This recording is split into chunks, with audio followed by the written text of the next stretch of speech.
کرتا ہوں اور اپنی جانب سے اور تمام مومنین اور سننے والوں کی جانب سے صاحب اعضاء امام زمانہ رضی اللہ تعالیٰ عنہ کی خدمت میں امام حسین علیہ السلام کی عظیمانہ شہادت اور ان کے خاندان کی حسینی کی تصویر حاضر پیش کرتا ہوں۔ یہ دن جو آپ نے آج گزارا یقیناً بہت ساری جگہوں پہ شاید مجالس بھی برپا کی گئی ہوں، اربعین حسینی یا چہروں میں امام حسین علیہ السلام کے عنوان سے مشہور ہے۔ یہ دن ہمیں یاد دلاتا ہے کہ آج نواسۂ رسول جو دوش پیغمبر سے سوار ہونے والا، جو جگر گوشہ رسول، جو علی کا اور فاطمہ و بطول کا لاڈلا حسین، جسے نبی اکرم صلی اللہ علیہ وآلہ وسلم نے اپنی زندگی میں لوگوں کے سامنے اس طرح سے اس کا تعارف کرایا کہ کسی کو کسی قسم کا شبہ نہ رہ جائے کہ حسین کس اہمیت کا حامل ہے۔ وہ سارے واقعات آپ کے سنے ہوئے ہیں کہ کس طرح نبی اکرم صلی اللہ علیہ وآلہ وسلم امام حسین علیہ السلام اور امام حسن علیہ السلام کے ساتھ اپنی نماز ہو، اپنی کوئی عبادت ہو، چاہے جمعے کا خطبہ ہو، کسی بھی جگہ پر رسول اکرم موجود ہوتے، اور اس دوران حسن و حسین میں سے کوئی تشریف لے آتا تو رسول اپنا خطبہ چھوڑ کر پہلے ان بچوں کی طرف توجہ کیا کرتے، اور بعض موقعوں پہ تو ارشاد بھی فرما دیا کرتے کہ یہ میرا بیٹا حسین ہے، یہ میرا بیٹا حسن ہے، یہ لوگوں کا سردار ہے، اور مختلف احادیث جو آپ کو امام حسن اور امام حسین علیہ السلام کے بارے میں ملیں گی۔ وہ شخصیت رسول اکرم صلی اللہ علیہ وسلم کی اس دنیا سے آنکھیں بند کرنے کے بعد کچھ ہی سال کا عرصہ گزرا کہ وہ امت محمدی جس نے رسول اکرم صلی اللہ علیہ وسلم کے ہاتھ سے بیعت کی، اللہ کے دین کو رسول کی زبان سے سن کر اس پر ایمان لے کے آئے، اور پھر آخری خطبے میں کہ رسول اکرم صلی اللہ علیہ وسلم نے غدیر والے دن دیا یا جمعۃ الوداع کے عنوان سے جس خطبے کو آپ جانتے ہیں، اس میں تمام لوگوں سے عہد لیا، وہ تمام تعلیمات جو 23 سال کے عرصے میں رسول اکرم صلی اللہ علیہ وسلم نے پہنچائی تھی ان کے بارے میں اقرار لیا کہ میں نے اپنی تعلیمات کو، اپنے دین کو تم تک پوری طرح منتقل کر دیا۔ جب اقرار لے لیا اور سارے کے سارے اقرار جب مکمل ہو چکے تو پھر رسول اکرم صلی اللہ علیہ وسلم نے وہ جملہ ارشاد فرمایا کہ جس کے تقریباً ہمارے تمام بچے کو جس کے بارے میں علم ہے، اس جملے کو تمام بچے حفظ کیے ہوئے ہیں، اور وہ جملہ کیا تھا کہ جس کا میں مولا ہوں، جس کا میں سردار ہوں، جس کا میں آقا ہوں، اس کے یہ علی مولا اور سردار ہے۔ یہ جملہ جب رسول اکرم صلی اللہ علیہ وسلم نے فرما دیا تو اس زمانے میں بھی کچھ لوگ ایسے موجود تھے اب تک جو اسلام کا لبادہ اوڑھے ہوئے تھے، لیکن ان کو امید باقی تھی، اور وہ امید کیا تھی؟ وہ امید یہ تھی کہ جب رسول اکرم صلی اللہ علیہ وسلم نے ذوالعشیرہ دعوت ذوالعشیرہ کے موقع پر اعلان کیا تھا، اور اس وقت لوگوں نے رسول اکرم صلی اللہ علیہ وسلم کا ساتھ دینا شروع کیا، تو پہلی ہی دعوت میں جو دعوت ذوالعشیرہ کے نام سے موجود، آپ کے علم میں ہوگی کہ دعوت ذوالعشیرہ کے نام سے یہ دعوت تمام مومنین مومنات کے اذہان میں اس کا ہوگا کہ 3 دن اس میں کھانا کیا گیا، اور اس کے اندر رسول اکرم چاہتے تھے کہ اپنے پیغام کو پہنچائیں، لیکن اس پیغام کو پہنچانے میں ایک شخص بار بار رکاوٹ بنتا تھا، اور تیسرا دن جب آیا تو جب ایک سروات میں محمد علیہ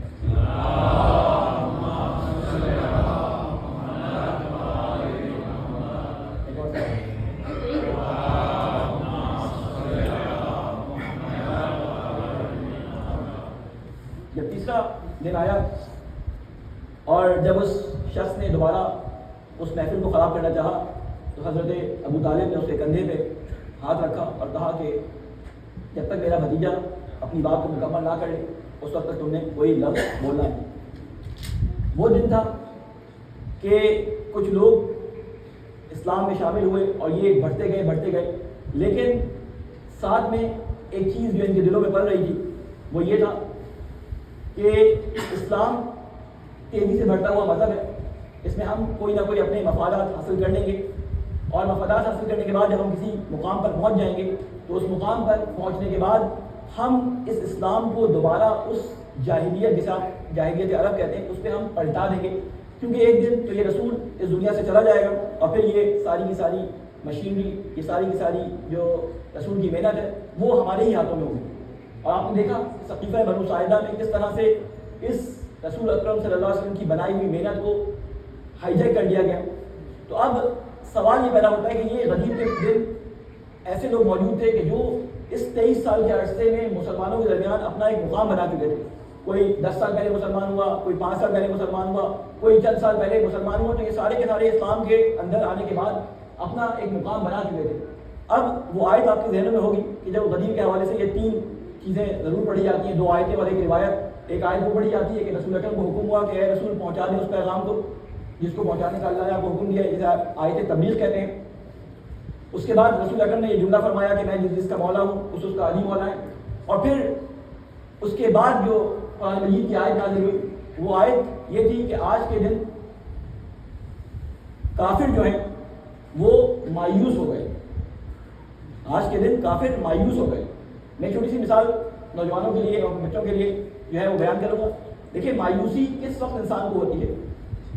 میں ایک دفتر میں کام کرتا ہوں مثال کے طور پہ، اور اس دفتر میں بہت چھوٹی پوسٹ پر موجود ہوں. میں روزانہ وہ لوگ جن کا سی ای او کے ساتھ یا جو مینیجر ہے یا جو سپروائزر ہے جن کے ساتھ رابطہ ہے، ان لوگوں سے روزانہ اس سپروائزر کی یا اس مینیجر کی یا اس سی ای او کی تعریف کرتا ہوں اور کہتا ہوں کہ یہ میری بات ذرا ان تک پہنچا دینا کہ میں ان کی تعریف کر رہا تھا کہ شاید کسی وقت اس کو مجھ پہ رحم آئے اور میری پروموشن ہو جائے.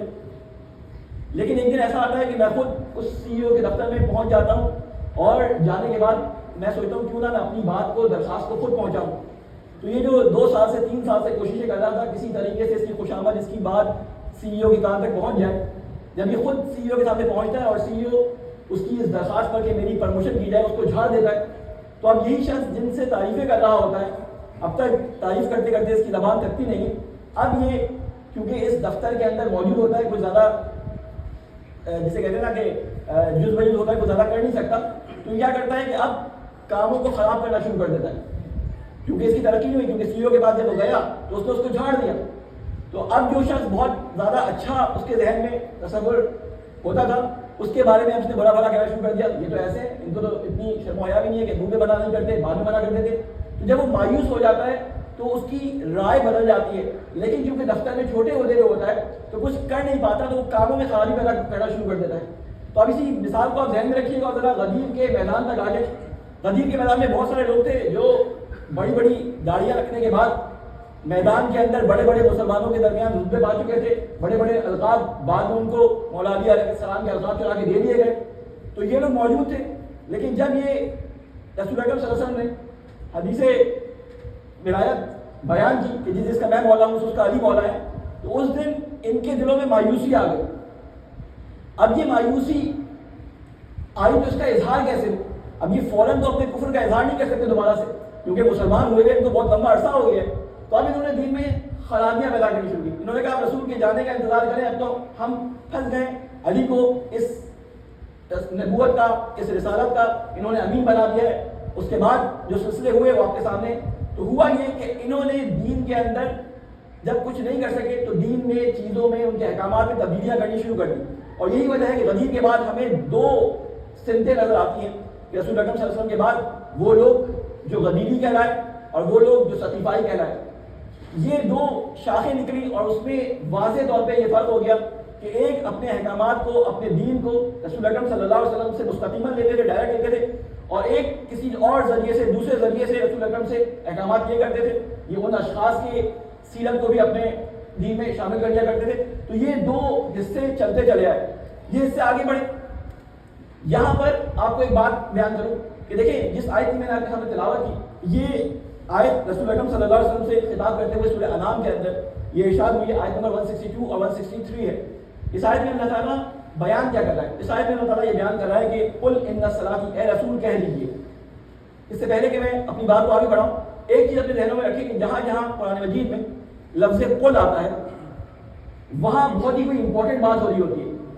اور وہ امپورٹنٹ بات اس وجہ سے بھی شاید اس کی ایک ریزن رہی ہو کہ لفظ قل بھی شامل کر دیا گیا، کیونکہ بعض لوگ جن کے بارے میں نے آپ کو بتایا کہ اس طرح کے لوگ بھی موجود تھے، وہ رسول اکرم سے بعض دفعہ یہ جرأت کر کے سوال کر لیا کرتے تھے، اے محمد صلی اللہ علیہ وسلم یہ بتائیے کہ کہ یہ بات جو آپ بیان فرما رہے ہیں یہ آپ کی اپنی طرف سے ہے یا اللہ نے بیان فرمائی ہے؟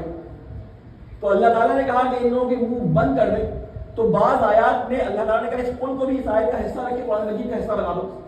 تو جہاں جہاں لفظ قل آپ دیکھیں, قل هو اللہ احد, قل یا ایھا الکافرون, یا اس طرح قل لا اسألکم علیہ اجرا, یہ جہاں جہاں قل آیا ہے بڑی امپورٹنٹ آیات ہے. ان میں بہت کوئی ایسا حکم ہے کہ جس میں یہ خدشہ تھا کہ آگے والا اعتراض کر سکتا ہے, تو اللہ تعالیٰ نے وہاں پہ قل بیان کر دیا. یہ آیت انہیں آیات میں سے ایک آیت ہے جس میں اللہ تعالیٰ یہ ارشاد فرماتا ہے قل, اے رسول کہہ دیجئے, ان الصلاۃ, کہ میری نماز, ونسکی, اور میری قربانی, ومحیای, اور میری تمام حیات, تمام زندگی, ومماتی, اور میری موت, للہ رب العالمین, یہ صرف تمام جہانوں کے, تمام عالمین کے پروردگار کے لیے, لا شریک لہو, اور اس کا کوئی پروردگار, اس کا کوئی شریک نہیں ہے. وبذالک, اب یہاں تک میں آیت کو بعد میں ترجمہ کروں گا, پہلے یہاں تک اس کے بارے میں سن لیں کہ دیکھیں رسول اکرم صلی اللہ علیہ وسلم کون ہے. رسول اکرم وہ رابطہ ہے لوگوں اور خدا کے درمیان جو اللہ کے دین کو لوگوں تک پہنچا رہے ہیں. لوگوں کا مستقیم ڈائریکٹ رابطہ اللہ تعالیٰ سے نہیں ہے, وہ کسی نہ کسی واسطے کے ذریعے اللہ تعالیٰ کے ساتھ کانٹیکٹ میں ہے, اور وہ واسطہ رسول اکرم صلی اللہ علیہ وسلم کی شکل میں ہمیں نظر آتا ہے. کیونکہ دین اگر بغیر واسطے کے پہنچے, اگر خالی کتاب نازل کر دی جاتی تو ایک پرابلم ہو جاتی, اور وہ پرابلم کیا ہو جاتی کہ اگر کوئی نبی نہ آتا, کوئی اللہ تعالیٰ کی طرف سے اس کتاب کو بیان کرنے والا نہ آتا, تو پرابلم یہ ہو جاتی کہ لوگ اس کتاب کو سمجھنے میں اپنی اپنی عقلوں کو لڑاتے اور اپنی عقل کے مطابق جو ان کو سمجھ آتا وہ اس کو انجام دیتے. تو اس لیے ضروری تھا کہ ایک ایسا شخص جو بشر ہو, جو انسان کے روپ میں ہو, وہ اس دین کو سمجھائے تاکہ کسی کے پاس یہ اعتراض نہ رہے کہ اس کو ہم جیسے انسان پورا نہیں کر سکتے. لہٰذا اللہ تعالیٰ نے نبی کے ذریعے یہ احکامات ہم تک پہنچا دیے. تو ہم نبی اکرم صلی اللہ علیہ وسلم نے سے یہ ارشاد ہوا کہ ان سے کہتے کہ میری نماز, یعنی رسول اکرم کی نماز وہ نماز ہے کہ جس کے بارے میں یہ بتایا جاتا ہے کہ رسول اکرم جب نماز پڑھا کرتے تھے تو کائنات کی تمام مخلوقات رسول کے ساتھ سجدے میں جاتی تھی. تمام جو چیزیں سجدہ اور تسبیح کرتی ہیں وہ رسول کی تسبیح کے ساتھ تسبیح کرتی تھی. جیسے حضرت داؤد کے بارے میں, رسول اکرم صلی اللہ علیہ وسلم کے بارے میں بھی ہے. تو یہ اس طرح سے عبادت کرتے تھے. اس کے بارے میں کہا کہ کہیں کہ یہ جو میری توجہ ہے یہ ساری ساری اللہ کے لیے. اصل جو جملہ میں آپ کو بیان کرنا چاہتا ہوں اس میں لفظ یہ بیان کیا گیا لا شریک لہو, اس کا کوئی شریک نہیں ہے. اگر آپ اسی جملے کو اپنے ذہن میں رکھیں اور آج کربلا کے میدان میں, تو آپ کو امام حسین علیہ السلام کا آخری جملہ جو کہ روایات میں نقل ہوا ہے, مقاتل کی کتابوں میں بھی, تاریخ میں بھی اس کو نقل کیا ہے, وہ جملہ کیا تھا؟ لا معبود سواک, کہ اے میرے پروردگار تیرے علاوہ کوئی معبود نہیں ہے. تو پتہ یہ چلا کہ رسول اکرم صلی اللہ علیہ وسلم ہو یا کوئی بھی امام ہو, چاہے مولا امام حسین ہو, چاہے مولا امام علی ہو, یا کوئی بھی ہمارے امام میں سے ہو, ان کا آخری اور پہلا مقصد یہی تھا کہ لوگوں کو اللہ تعالیٰ کی طرف لے کے جائے, لوگوں کو اللہ کی طرف لے کے جائے. یعنی یہ وہ واسطہ تھے جو اللہ اور لوگوں کے درمیان موجود تھے. اسی لیے کہا گیا کہ یہ عربۃ الوسطیٰ بھی ہے, یہ وہ وسیلہ بھی ہے جس کے بارے میں کہا گیا کہ تم وسیلے کو اختیار کرو.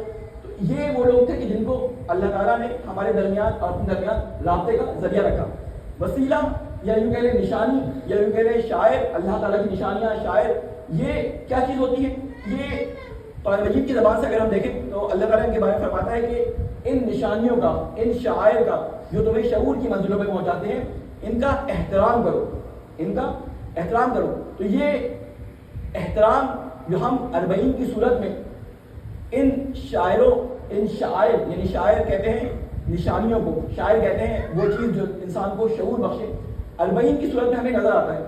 اب روایات کے اندر 40 کے بارے میں ہمیں جو روایات ملتی ہیں ان میں سب سے جو اہم روایت ہے وہ جابر بن عبداللہ انصاری سے روایت ہے کہ جو زیارت پہ گئے ہیں اور وہاں پہ ان کی ملاقات امام سجاد سے ہوئی ہے. اور دوسری روایت جو ملتی ہے وہ امام حسن عسکری علیہ السلام کی روایت ہے. سلمان بن محمد علیہ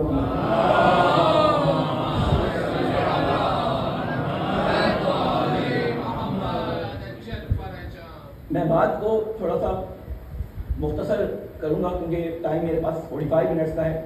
تو میں چاہوں گا کہ بجائے اس کے بیچ میں آپ کو کوئی قصے اور اس طرح کی چیزیں بیان کروں. میں آیات قرآنی اور احادیث کا خلاصہ آپ کے سامنے بیان کرتے ہوئے اپنے بات جو میں آپ کے سامنے بیان کرنا چاہ رہا ہوں اس کو آپ کے سامنے انشاءاللہ خلاصے کی صورت میں بیان کر دوں گا. انشاءاللہ کل اس کو تفصیل سے آگے موقع لگا تو بیان کروں گا. صلوات محمد رسول اللہ.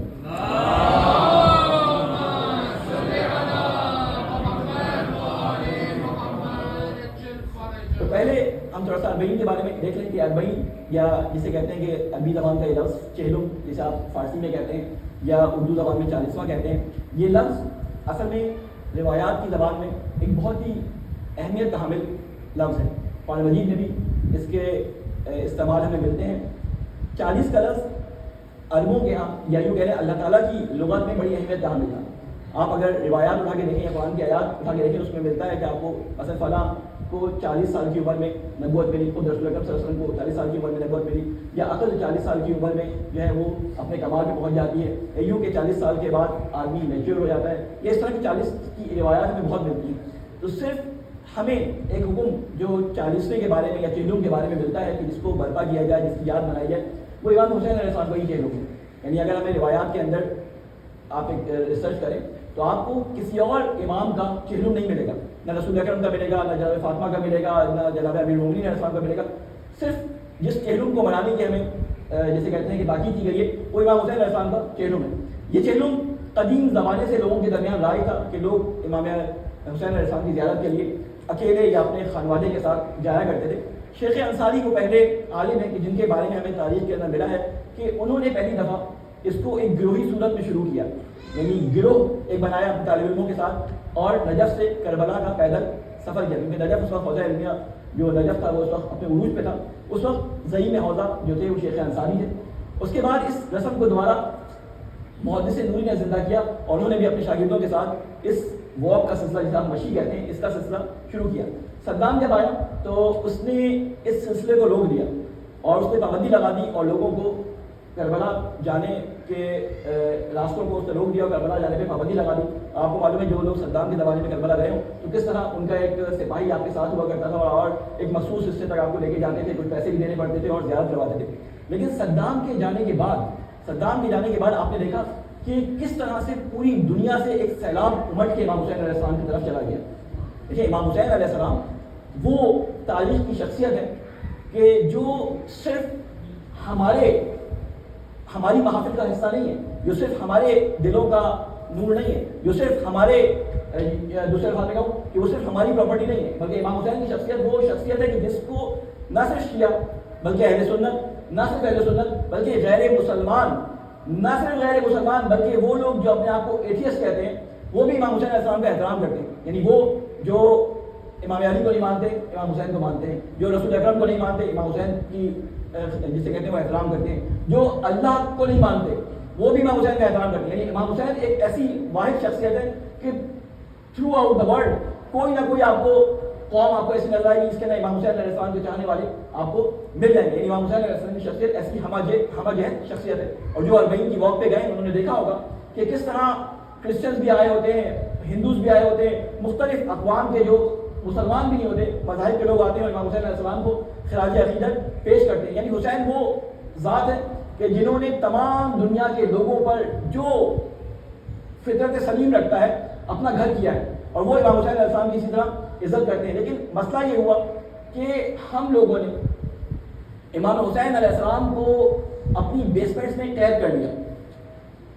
یہ معذرت کے ساتھ کہ تھوڑا سا اپنی قوم کے بارے میں تھوڑے سے حقائق آپ کے سامنے رکھنا چاہوں گا کہ ہم لوگوں نے امام حسین علیہ السلام کو اپنی پراپرٹی نعوذ باللہ سمجھ لیا.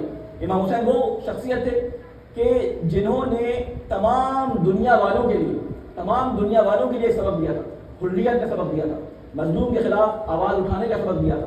لیکن ہم نے کیا کیا کہ ہم نے کہا کہ امام حسین علیہ السلام ہماری ملکیت ہے, ہم امام حسین کے کسٹوڈینز ہیں اور ہم ان کے بارے میں جو بات کرتے ہیں وہ اتھینٹک ہوتی ہے. لیکن امام حسین علیہ السلام ہمارے نہیں ہے, صرف امام حسین علیہ السلام سب کے ہیں. جس طرح رسول اکرم سب کے ہیں اسی طرح امام حسین علیہ السلام بھی سب کے ہیں. یہ قرآن جس طرح سب کا ہے امام حسین علیہ السلام بھی سب کے ہیں. تو امام حسین صاحب ہم نے کام کیا کیا کہ ہم نے اس حسین کو کہ جو حسین کربلا کے میدان میں اپنے خاندان کو لے کے آیا تھا, اس حسین کو ایک الگ طریقے سے انٹروڈیوس کروایا. اس کی میں آپ کو ایک تھوڑی سی ایک مختصر تاریخ بتاؤں تو آپ کے ذہنوں میں یہ ساری کی ساری باتیں ہیں وہ تکرار ہو جائیں گی، ریپیٹ ہو جائیں گی. اور وہ کیا کیا ہم نے، وہ کام یہ کیا کہ دیکھیں حسین تھے کون؟ رسول اکرم صلی اللہ علیہ وسلم کے وارث تھے. آپ زیارت پڑھتے نا، زیارت وارث پڑھتے ہیں کہ آپ وارث تھے رسول اکرم کے، آپ وارث تھے حضرت موسیٰ کے، آپ وارث تھے حضرت عیسیٰ کے. تو امام حسین علیہ السلام سب کے وارث تھے. یہ مالی وراثت تو تھی نہیں، یہ وراثت تھی اس باطنی وراثت، وہ وراثت جو انبیاء علیہ السلام کی تعلیمات اور ان کے دین کا پہنچانے کا ذریعہ تھی. تو امام حسین علیہ السلام سے اگر آپ تھوڑا سا پہلے جائیں تو رسول اکرم صلی اللہ علیہ وسلم کے جاتے ہی جو حکومت رسول اکرم نے قائم کی تھی مدینہ میں، ایک مدینہ فاضلہ کے عنوان سے، جہاں پہ ایک دوسرے کا احترام تھا، جہاں پہ ایک دوسرے کا جسے کہتے ہیں کہ رسول اکرم نے بھائی چارہ قائم کیا تھا. اس کے بعد ثقیفہ بنو ساعدہ کا واقعہ پیش آیا اور امت کے اندر توڑ اور بگاڑ پیدا ہو گیا. اس کے بعد 25 سال تک مولا امیر المومنین علیہ السلام نے خاموشی اختیار کر لی. اور وہ خاموشی بہت زیادہ جسے کہتے ہیں معنی خیز ہے. اس خاموشی کو عموماً بیان نہیں کیا جاتا.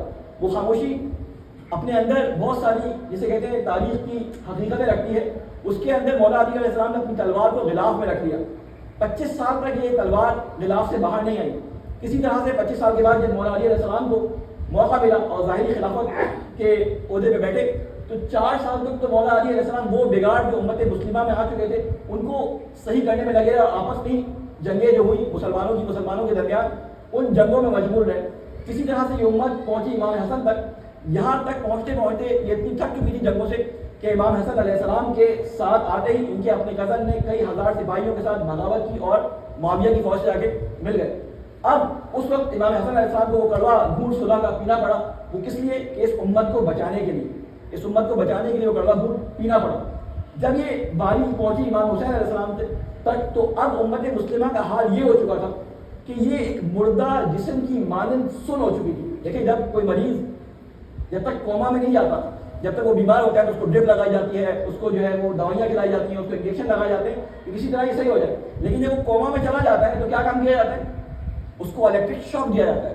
تو اب امت کی حالت امام حسن علیہ السلام کے زمانے تک یہاں تک پہنچ چکی تھی کہ امت بالکل مردہ ہو چکی تھی. تو اب اس کو ایک ایسی قربانی کی ضرورت تھی، ایک ایسی جسے کہتے ہیں کہ ریولیوشن کی ضرورت تھی کہ اس کے اندر دوبارہ سے جان آ جائے. اور وہ قربانی ممکن نہیں تھی. امام حسین سمجھ چکے تھے امام حسین کے خون کے بہائے بغیر. لہٰذا امام حسین علیہ السلام نے وہ اقدام کیا کہ جو کربلا کے صورت میں آپ کے سامنے نظر آتا ہے بقول مقام معظم رہبری کے. وہ فرماتے ہیں کہ کربلا ایک حادثہ نہیں ہے بلکہ کربلا ایک انسٹیٹیوشن ہے. کربلا کے اندر ہر چیز معاشرے کے اندر موجود مسائل کا حل یا ان کے لیے سیرت اس کا ایک نمونہ کربلا کے اندر ہر چیز کا ایک نمونہ ایک موجود ہے. یہ اس سے آپ اپنے لیے سبق لے سکتے ہیں. تو اب امام حسین علیہ السلام تک جب یہ نوبت پہنچی اس طرح امام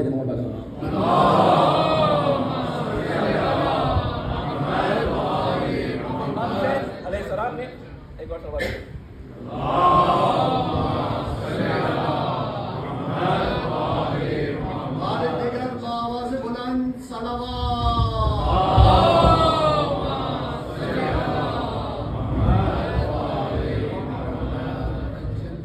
امام حسین علیہ السلام نے اس امت میں دوبارہ سے ایک روح بیداری پیدا کرنے کے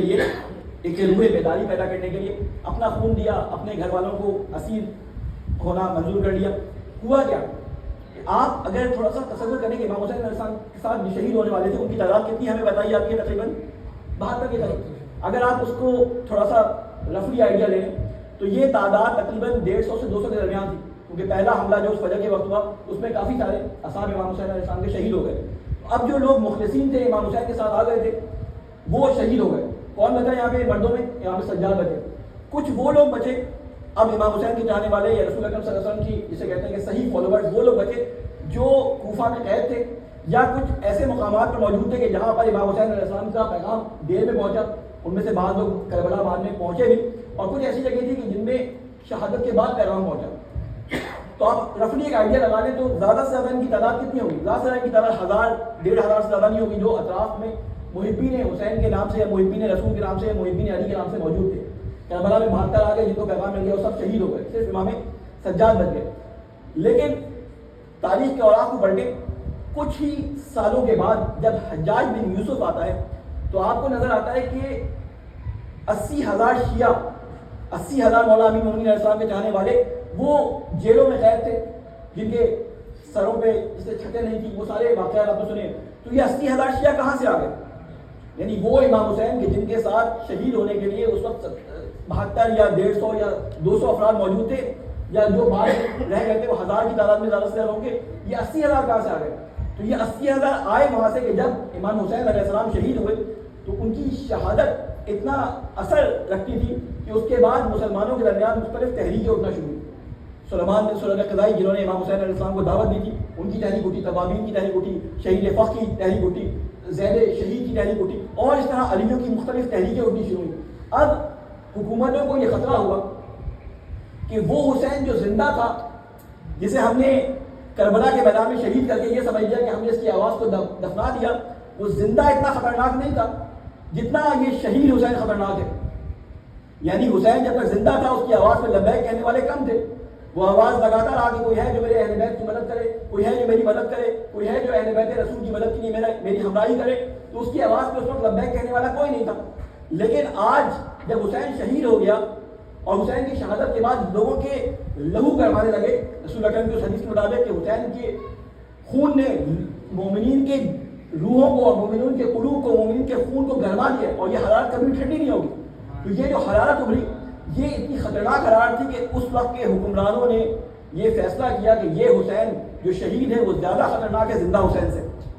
لہذا اگر یہ حسین لوگوں کے دلوں میں زندہ رہا کہ جو لوگوں کے نفوس کو زندہ کر دیتا ہے، جس کی شہادت کے خون نے لوگوں کے خون کو گرما دیا ہے، اس کے بعد حکومت کے خلاف کھڑے ہو جاتے ہیں، اگر یہ حسین اسی طرح اپنا کام کرتا رہا تو یہ تحریکیں ان حکومتوں کو ختم کر دیں گی. لہذا انہوں نے کہا کہ ہم اس عزاداری کو، اس حسین کے پیغام کو روک نہیں سکتے، تو ہم یہ کام کریں کہ ہم اس حسین کی شخصیت کو لوگوں کے ذہنوں میں تبدیل کر دیں. آپ لوگ میرے ساتھ ہیں نا؟ اس طرح بھیجے محمد علی محمد.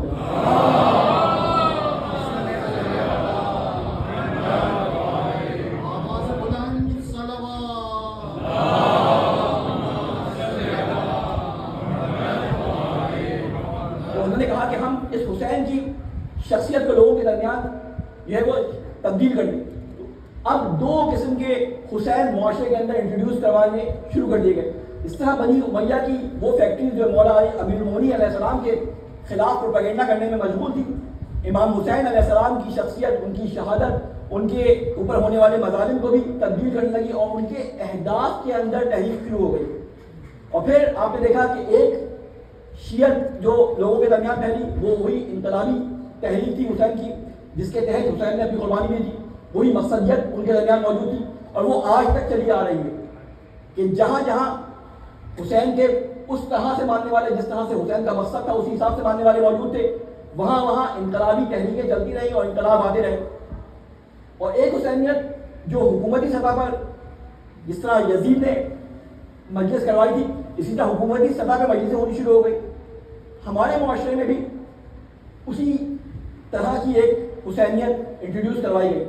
آپ کو اگر ہندوستان اور بر صغیر کی تاریخ اگر معلوم ہو تو جتنے بڑے بڑے آپ کو امام بارگاہ نظر آتے ہیں، جتنی بڑی بڑی آپ کو وقوف کی لائنیں نظر آتی ہیں، اس میں وقف کیا ہوا ہے امام حسین علیہ السلام کے نام پہ، یہ مختلف نوابوں نے کیا تھا اور ان نوابوں نے اس عزاداری کو پروموٹ کیا. اب ایک امام حسین علیہ السلام وہ انٹروڈیوس کروائے گئے کہ جو صرف کیا کرتے تھے کہ جو بہت زیادہ مظلوم تھے. اس حسینیت کے اندر امام حسین وہ تھے کہ ہر شہید کے جانے کے بعد امام حسین نعوذ باللہ اس طرح سے روتے تھے جیسے ان کو بہت افسوس ہو رہا ہے. علی اکبر کے جانے کے بعد امام حسین بیچارے جو ہے نعوذ باللہ اس طرح سے ان کو پورٹریٹ کیا جاتا کہ امام حسین علیہ السلام کے اوپر بہت زیادہ جسے کہتے ہیں اب افسردگی چھا گئی ہے. جبکہ دوسری طرف جو امام حسین انٹروڈیوس کروائے گئے اس میں یہ بیان کیا گیا جو روایات کے الفاظ ہیں کہ راوی کہتا ہے کہ جیسے جیسے اثر کا وقت قریب آ رہا تھا حسین کے چہرے کی رنگت کھلتی جا رہی تھی. ایک حسین وہ انٹروڈیوس کروائے گئے جو صرف ہماری شفاعت کا ذریعہ ہے، جو ہمیں کربلا کے شہادت کے بعد قیامت کے دن بخشوائیں گے. ایک حسین وہ انٹروڈیوس کروائے گئے کہ جو کربلا کے بعد نظر آتے ہیں کہ ہر جگہ جہاں پہ مظلوم کے اوپر ظلم ہوگا وہاں پہ کھڑا ہونا سکھا دیں گے. تو یہ دو الگ الگ حسین مختلف معاشرے کے اندر انٹروڈیوس کروانے شروع کر دیے گئے. تو ایک جگہ آپ نے دیکھا کہ پہلے والے حسین جو اصلی مقصد حسین کے ساتھ چل رہے تھے وہ جب عزاداری کرتے ہیں تو شیخ زنزاکی کی طرح کئی لاکھ مسلمان لوگوں کو شیعہ کر لیتے ہیں، کئی لوگ کچھ کیا کر لیتے ہیں، ایک جگہ جب وہ والی حسینیت جاتی ہے تو حزب اللہ جیسی تنظیم بن جاتی ہے اور وہ ظالم کے خلاف کھڑی ہو جاتی ہے، ایک جگہ جب حسینیت جاتی ہے تو ایران کا انقلاب آ جاتا ہے، ایک جگہ جب حسینیت جاتی ہے تو کیا ہوتا ہے کہ وہ کہتے ہیں کہ نہیں، ہمیں صرف حسین کے آنسو بہانے ہیں، ہمیں صرف حسین سے شفاعت چاہیے، ہمیں صرف اپنے آنسوؤں سے جناب زہرا کو غصہ دینا۔ یہ ساری باتیں صحیح ہیں، لیکن وہ روح مقصد حسینی اس کے اندر سے نکال دی ہے۔ تو اب یہ دو حسین الگ الگ پیرل چل رہے ہیں۔ ہمیں اپنے معاشرے میں دیکھنا ہوگا کہ ہم کون سے والے حسین کو فالو کر رہے ہیں، ہم کون سے والے حسین کو فالو کر رہے ہیں۔ دیکھیں، اگر آپ میری بات سے اتفاق نہ رکھتے ہو تو اگر تاریخ کے اوراق پڑھتے، ایک عیسائی وہ تھے جنہیں اللہ نے کیا کہا کہ یہ اللہ تعالیٰ کے رسول کے کون حوالی ہیں، جنہیں آپ حوالی کہتے ہیں۔ حوالی یعنی اللہ تعالیٰ کے رسول کے ارد گرد رہنے والے، حضرت عیسیٰ کے ساتھ رہنے والے، جنہوں نے حضرت عیسیٰ علیہ السلام کے ساتھ عہد کیا اور اللہ تعالیٰ کے احکامات کو اسی طریقے سے جس طرح حضرت عیسیٰ نے پھیلایا تھا اسی طرح پھیلانے کی کوشش کی۔ لیکن اس کے بعد ایک اور حضرت عیسیٰ انٹروڈیوس کروائے گئے، ایک عیسیٰ اصلی حضرت عیسیٰ تھے جن کی تعلیمات بالکل الگ تھی۔ ایک پول کے آنے کے بعد ایک عیسائیت اور انٹروڈیوس کروائی گئی۔ وہ عیسائیت کیا تھی کہ حضرت عیسیٰ علیہ السلام نے تمہارے گناہوں کی بخشش کے لیے قربانی دے دی، اب وہ صلیب پہ چڑھ گئے، اب تم صرف ہفتے کے دن آنا ہے، اتوار کے دن آنا اور چرچ کے اندر آ کے جو ہے وہ معذرت خواہی کرنا، اپنا کنفیس کرنا اور اس کے بعد تمہارے سارے گناہ معاف۔ تو ایک پول حضرت عیسیٰ انٹروڈیوس کروا دیے گئے۔ تو یہ دو قسم کے جو انٹروڈکشن ہوتی ہے یہ کون کرتا ہے؟ یہ شیطان کا کام ہے کہ جب وہ کسی کام کو نہیں روک پاتا تو اس کام کے اندر تحریف اور اس کام کے اندر تبدیلی کر دیتا ہے۔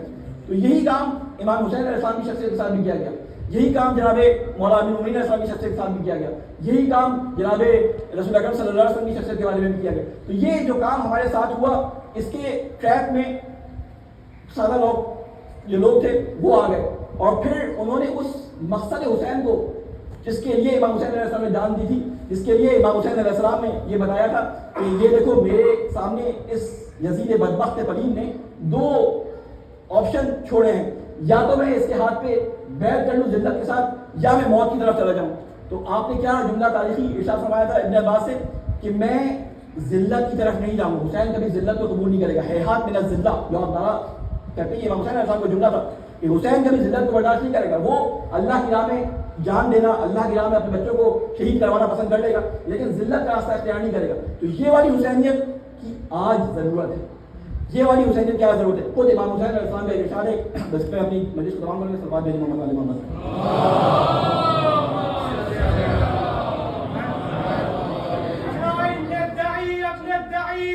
قد ركز بين اثنتين، بين السلة والذلة، وهيهات من الذلة، هيهات من الذلة، هيهات من الذلة، هيهات من الذلة۔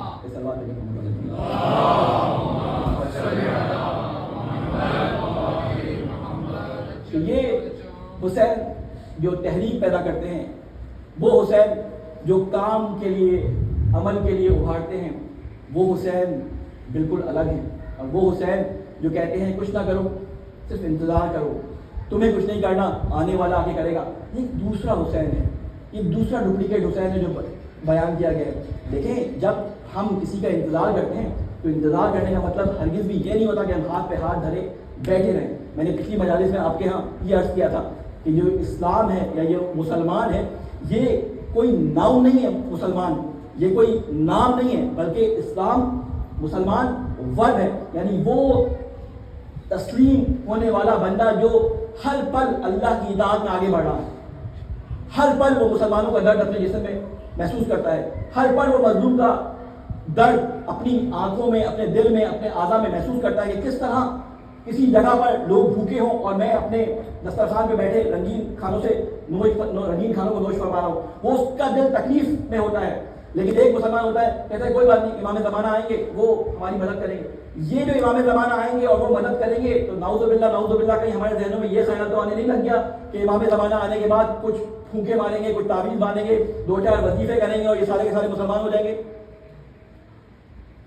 آپ لوگ جو باڈی بلڈنگ کرتے ہیں، کبھی باڈی بلڈر سے پوچھیں کہ جب کسی باڈی بلڈنگ کے مسابقے میں، کسی باڈی بلڈنگ کے کمپٹیشن میں شرکت کرنی ہوتی ہے تو کوئی ایسا ہوتا ہے کہ جس دن باڈی بلڈنگ کا کمپٹیشن ہو اس دن وہ کہے کہ مجھے 500 پاؤنڈ کا وزن اٹھانا ہے تو اسی دن وہ وزن اٹھائے؟ اگر وہ وزن اٹھائے گا تو کمر بھی ٹوٹے گی، ہاتھ بھی ٹوٹیں گے، کمر میں چوٹ آ جائے گی۔ اس کے لیے اس کو پریکٹس کرنی پڑتی ہے پچھلے 5 سال یا 10 سال، اس کے بعد کہیں جا کے اس کمپٹیشن میں حصہ لیتا ہے. یہ جو ہم انتظار کر رہے ہیں اور یہ کہتے ہیں کہ امام زمانہ آنے کے بعد دشمنان سے لڑیں گے، دشمنان کے سامنے تلوار چڑھائیں گے یا دشمنان کے سامنے جو ہے وہ سینہ سے ہو کے کھڑے ہو جائیں گے، تو کیا امام زمانہ اکیلے کھڑے ہو جائیں گے؟ امام زمانہ کے ساتھ آنے کے لیے ہم یہ کہتے ہیں نا 313 میں ہمارا نام شامل کرے، تو ان 313 میں جانے کے لیے ہم نے کیا تیاری کی ہے؟ آیا ہم صرف انتظار ہی کر رہے ہیں؟ تو یہ والا انتظار نیگیٹو انتظار ہے. انتظار وہ والا پازیٹیو ہوتا ہے کہ ہم کچھ کرتے رہیں مسلسل، کہ اللہ تعالیٰ کا جب یہ ولی اس دنیا میں تشریف لے کے آئے تو ہم کسی کام کے کرنے کے اس کے قابل ہوں. یعنی جس فیلڈ میں بھی آپ ہیں اس میں آپ کو ایکسپرٹ ہونا چاہیے. کیونکہ امام زمانہ کو ہر سال میں یہ بات ہر جگہ کہتا ہوں کہ امام زمانہ کو ہر فیلڈ سے لوگ چاہیے ہوں گے. امام زمانہ تعویذ نہیں باندھیں گے، امام زمانہ کسی پھونک سے لوگوں کو مسلمان نہیں کر لیں گے. ہماری امام زمانہ کو ضرورت ہے. یہ غیبت ہوئی اس لیے تھی کہ یاران کی کمی تھی. اگر یہ یاران کی کمی نہ ہوتی تو یہ امام زمانہ جو ہے وہ ظہور کر جاتے. تو اس کے لیے ہمیں اپنے آپ کو بھی، اپنے بچوں کو بھی، اپنی آئندہ نسلوں کو بھی تیار کرنا پڑے گا. انشاءاللہ کل اللہ تعالیٰ نے جو ہے حوصلہ اور قوت دی تو میں ان علائز کو آپ کے سامنے مزید پیش کروں گا، کیونکہ ابھی وقت کے دامن میں گنجائش نہیں ہے. میں اپنی گفتگو کو یہاں پہ سمیٹتا ہوں اور امام حسین علیہ السلام کی ایک روایت آپ کے سامنے پڑھ کر مسائل کی طرف آتا ہوں. کہ مولا حسین علیہ السلام سے یہ روایت ہے کہ ایک دفعہ مولا حسین کچھ اصحاب کے درمیان تشریف لے کے آئے اور وہاں پہ آنے کے بعد انہوں نے ارشاد فرمایا کہ انسان کے اوپر یہ واجب ہے کہ وہ اللہ کی معرفت حاصل کرے. یہ اپنے الفاظ میں تفصیلی روایت ہے، خلاصہ بیان کر رہا ہوں کہ انسان پہ ضروری ہے ہر انسان کے لیے کہ وہ اللہ تعالیٰ کی معرفت حاصل کرے. اور جو اللہ تعالیٰ کی معرفت حاصل کرتا ہے وہ اللہ تعالیٰ کی عبادت کرتا ہے، اور جو اللہ تعالیٰ کی عبادت کرتا ہے وہ تمام دوسرے معبودوں کی عبادت سے جو ہے وہ دور ہو جاتا ہے. یعنی جب وہ اللہ کا بندہ بن جائے، اللہ کو معبود مان لے، تو وہ تمام لوگوں کی جسے کہتے ہیں عبادت سے بچ جاتا ہے. ایسے میں ایک شخص نے سوال کیا مولا حسین علیہ السلام سے کہ یہ معرفت اللہ ہے کیا؟ میں پچھلے سال یہ روایت سنا چکا ہوں، اس کا خلاصہ آپ کے سامنے بیان کر رہا ہوں. ایسے میں کسی نے سوال کیا کہ یہ معرفت اللہ ہے کیا؟ تو مولا نے فرمایا کہ ہر زمانے کے لوگوں کا اپنے وقت کے امام کو پہچاننا اللہ کی معرفت ہے. ہر زمانے کے لوگوں کا اپنے وقت کے امام کو پہچاننا اللہ تعالیٰ کی معرفت ہے. یعنی گویا جس نے اپنے وقت کے امام کو پہچان لیا اس نے اللہ کو پہچان لیا. اس پہ تفصیلاً میں انشاءاللہ کچھ بیان کروں گا آگے، لیکن ابھی کہنے کا مقصد یہ کہ آج ہمارے نوجوانوں اور ہمارے نوجوان بچوں اور بچیوں سب کو جس چیز کی سب سے زیادہ ضرورت ہے وہ اپنے امام کی معرفت ہے. اور امام کی معرفت اسی صورت میں آ سکتی ہے کہ وہ خود سے جستجو کرے. جو دور اس وقت موجود ہے سوشل میڈیا کا، اس میں غلط اور صحیح تمام چیزیں مکس ہمارے سامنے موجود ہے. اب یہاں پر ہمیں اس قرآن کی آیت کا سہارا لینا پڑے گا جس میں اللہ تعالیٰ فرماتا ہے کہ تم میں سے بہترین وہ ہے جو تمام باتوں کو سنے، ان میں سے بہترین کا انتخاب کر لے.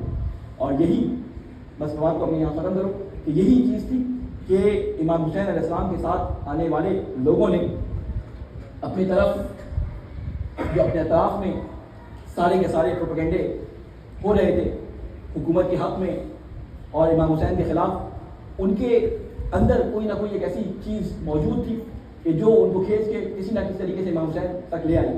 اور میں کبھی کبھی یہ کہتا ہوں کہ امام حسین علیہ السلام نے مختلف جسے کہتے ہیں کہ مذاہب، مختلف جسے کہتے ہیں کہ نظریات کے رکھنے والے لوگوں کو اپنے ساتھ ملایا تھا. امام حسین کے ساتھ وہب قلبی بھی آئے، یعنی جو ایک غیر مسلمان تھے، ایک غیر عقیدہ شخص بھی امام حسین علیہ السلام کے ساتھ آئے. وہ کون تھے؟ زہیر قین. یہ عثمانی شیعہ تھے. امام حسین کے نظریات کے ساتھ، ان کے بابا کے نظریات کے ساتھ ان کی جو ہے وہ میچنگ نہیں تھی، لیکن یہ امام حسین علیہ السلام کے ساتھ آئے. یعنی امام حسین علیہ السلام نے غیر مسلمان کو بھی اپنے ساتھ ملایا، امام حسین نے اپنے غیر عقیدہ والے کو بھی اپنے ساتھ ملایا، اپنے دشمن کو بھی. آپ دیکھیں کہ امام حسین علیہ السلام نے کس طرح آخری وقت تک اس کی ہدایت کے لیے کوشش کی. حر ابن یزید ریاحی یہ دشمنان امام حسین علیہ السلام کی فوج میں شامل تھے. جب یہ امام حسین علیہ السلام کے پاس آئے تو کس طرح امام حسین علیہ السلام نے ان کو اپنے پاس کھینچ لیا. تو حسین کا پیغام ہی یہ تھا کہ حسین ہر دین و مذہب سے بالا ہو کر لوگوں کو صرف ہدایت دیتا ہے. حسین کا کام یا امام کا کام ہوتا ہی ہے کہ وہ کسی چیز کو نہیں دیکھتا کہ یہ میرا ہم مذہب ہے، یہ میرا ہم عقیدہ ہے، یہ میرا دشمن ہے، یہ میرا دوست ہے. ہدایت کے پہنچانے کا جو بھی ذریعہ امام کو ملے وہ ذریعہ وہ استعمال کرتے ہیں، اور یہی کام امام حسین علیہ السلام نے کیا. اور جب شب عاشور کا دن آیا اور امام حسین علیہ السلام نے اپنے اصحاب کو یہ کہا کہ دیکھو یہ لوگ میری جان کے دشمن ہیں، تم میں سے جو جانا چاہے وہ جا سکتا ہے، میں نے تمہاری وفاداریوں کو آزما لیا، میں نے دیکھ لیا کہ جو صحابی مجھے اللہ تعالیٰ نے دیے ہیں، نہ ایسے صحابی میرے بابا علی کو ملے، نہ ایسے صحابی میرے نانا رسول خدا کو ملے، لیکن میں تمہیں اجازت دیتا ہوں کہ جو جانا چاہے چلا جائے۔ وہ آپ کو شب عاشور کا منظر یاد ہوگا کہ جب کوئی نہیں گیا تو امام حسین علیہ السلام نے کہا کہ ان چراغوں کو گل کر دو۔ حضرت عباس نے چراغوں کو بجھا دیا، اور جب چراغوں کو کھولا گیا، دوبارہ سے روشن کیا گیا، تو تمام کے تمام صحابی موجود تھے، کوئی گیا نہیں تھا۔ یعنی یہ وہ لوگ تھے کہ جنہوں نے اپنی بصیرت کے ساتھ امام حسین علیہ السلام کے ساتھ اپنا قدم بڑھایا تھا۔ یہ وہ آزمائے ہوئے لوگ تھے کہ جو حسین کا ساتھ دینے آئے تھے، اور یہی آزمائش پہ پورے اترتے ہوئے 10 محرم کے دن اپنے خالق حقیقی سے جان گئے۔ امام حسین علیہ السلام کربلا کے میدان میں اپنے ساتھیوں سمیت سو گئے، لیکن میں آپ کو یاد دلاؤں کہ جب مدینہ سے یہ کاروان چلا تھا اور ولید نے بلا کر امام حسین علیہ السلام سے بیعت طلب کی تھی، تو جب ولید کے دربار سے وہ سارے ڈائلاگ کے بعد امام حسین پلٹے تھے تو بی بی زینب نے سوال کیا کہ بھیا اس نے کیوں بلایا تھا؟ تو امام نے کہا تھا کہ اس نے مجھ سے بیعت طلب کی ہے۔ تو پوچھا بھیا اب کیا ارادہ ہے؟ تو کہا کہ ہم بیعت تو نہیں کریں گے، ہمیں سفر کرنا ہے۔ اور وہ سفر جو 28 ذی الحج کو 28 رجب کو شروع ہوا، وہ سفر دونوں بہن بھائی نے ساتھ شروع کیا، مدینہ کو رخصت کیا، زینب نے بھی حسین نے بھی، راستے کی تکلیفیں برداشت کی زینب نے بھی حسین نے بھی۔ اور جب یہ کربلا کاروان پہنچا تو ایک طرف جب حسین لاشیں اٹھا کے لے کے آتے تھے تو دوسری طرف زینب ان کے استقبال کے لیے جاتی تھی، ان خیموں کو جن میں ان کی بیوائیں، ان کی بہنیں، ان کی بیٹیاں ہوتی تھیں، تو زینب تسلی دیتی تھی۔ جب حسین علیہ السلام سارے ہی قربانیاں دے چکے تو حسین علیہ السلام قربانی کے لیے گئے، اور رخصت کے لیے جب آئے تو حسین نے دیکھا کہ زینب کی حالت بہت ہی غیر ہے، ایسا لگتا ہے کہ زینب کی جان نکل جائے گی۔ ایک دفعہ جب حسین نے بہن کی یہ حالت دیکھی تو کہتی ہے بہن تمہیں کیا ہو رہا ہے؟ کہا کہ بھیا میرا دل ڈوبا جا رہا ہے۔ ارے سب کے سب چلے گئے، اب آپ کی باری ہے، آپ بھی چلے جائیں گے، اس کے بعد کیا ہوگا؟ امام حسین علیہ السلام نے بی بی زینب کی طرف رخ کر کے دعا دی، اس کے بعد جو زینب کو سکون آیا، پھر کسی نے زینب کو بے سکونی کی حالت میں نہیں دیکھا۔ ارے یہی زینب تھی کہ جس نے اس کاروان کو لے کر کربلا سے کوفہ اور کوفہ سے شام جانا تھا۔ ارے امام حسین علیہ السلام نے جو ذمہ داری زینب کو دی تھی، اس زینب نے اس ذمہ داری کو بڑی خوبی سے نبھایا۔ ارے یہ کاروان بچوں کے ساتھ ان خواتین کے ساتھ چلا، ساتھ میں بیمار امام بھی چلا۔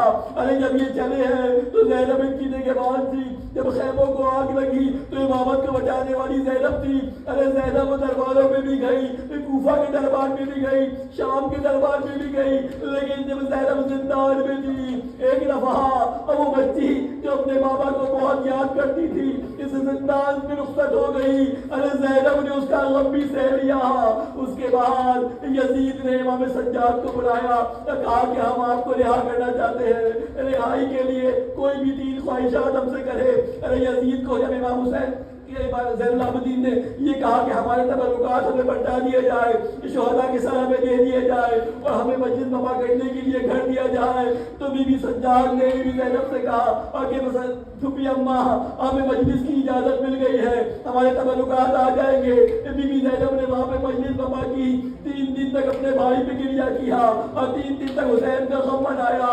جب یہ کاروان یہاں سے جانے لگا اور دیکھا کچھ اماریاں آئی ہیں، اماریوں پہ سوس پردے ڈلے ہوئے ہیں، زینب نے کہا ارے ہم اپنے بھائی کا غم منا رہے ہیں، ان پردوں کو اس سے ہٹاؤ، سیاہ پردے ٹانگو۔ ارے سیاہ پردے لٹکائے گئے، یہ کاروان اونٹوں پر سوار ہوا۔ میں یہاں پہ آپ کو یاد دلاؤں گا، ارے یہ رخصت زینب کے لیے بہت سخت تھی، اہل حرم کے لیے رخصت بہت سخت تھی، ان 4 رخصتیں اہل بیت کے لیے بہت سخت ہوئی ہے۔ لیکن وہ رخصت جب نانا کی قبر کو مدینہ میں چھوڑا تھا، ارے مختلف قبروں پہ جا کر ماتم کیا تھا کہ ہم مدینہ چھوڑ کے جا رہے ہیں، ہم نانا رسول خدا کا روضہ چھوڑ کے جا رہے ہیں۔ اور اس کے بعد وہ رخصت جو امام حسین علیہ السلام نے تمام شہداء کے بعد اپنے اہل حرم سے کی تھی اور کہا تھا سلام تم پہ سلینا، اے رقیہ، اے روا۔